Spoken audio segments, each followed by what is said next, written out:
السلام علیکم۔ ابن تیمیہ رحمۃ اللہ علیہ کے بارے میں کہ یعنی کہ وہ تو ایک ننگی تلوار تھی اسلام کے ڈیفنس کے لیے۔ انہوں نے بھی اتنی زبردست کتابیں لکھیں کہ توحید اور شرک کا واضح فرق اور ضدین کے لیے حلولیوں وجودیوں سے وہ اتنی یعنی انہوں نے جنگ کی کہ باقاعدہ طور پر وہ آگ میں کود جاتے تھے کہ اپنے جسم پر کیمیکل نہ لگاؤ، تم کہتے کو جی ہم جلتے نہیں ہیں، حلولیوں وجودیوں کے ساتھ پریکٹیکل مقابلہ کیا۔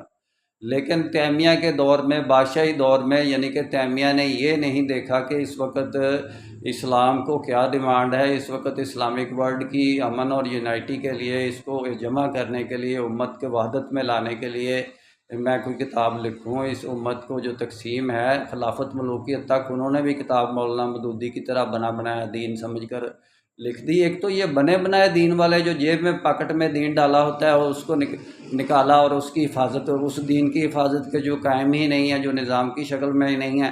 تیمیہ بھی وہی کام کرتے رہے، اور یعنی کہ دوسرے امام بخاری نے بھی ویسا ہی کام کیا، امام ابو حنیفہ نے بھی ویسا ہی کام کیا کہ جیسے دین پہلے سے بنایا ہوا ہے، باقی اتنی سی جزا و سزا کے بارے میں جو اس عدالتی نظام کو یعنی کہ تشکیل دے کر اس کو یعنی کہ اسلام کا نظام کہہ کر امت کو تقسیم حالت میں چھوڑ دیا۔ اصل میں تو اس وقت بھی ضرورت تھی کہ اسلامک ورلڈ کی امن اور یونائٹی کے امت کی وحدت کا وہ درس دیتے، یہ سارے لوگ جن کی میں بات کر رہا ہوں، اور امت کی وحدت پیدا کی جاتی جس کی ضرورت تھی۔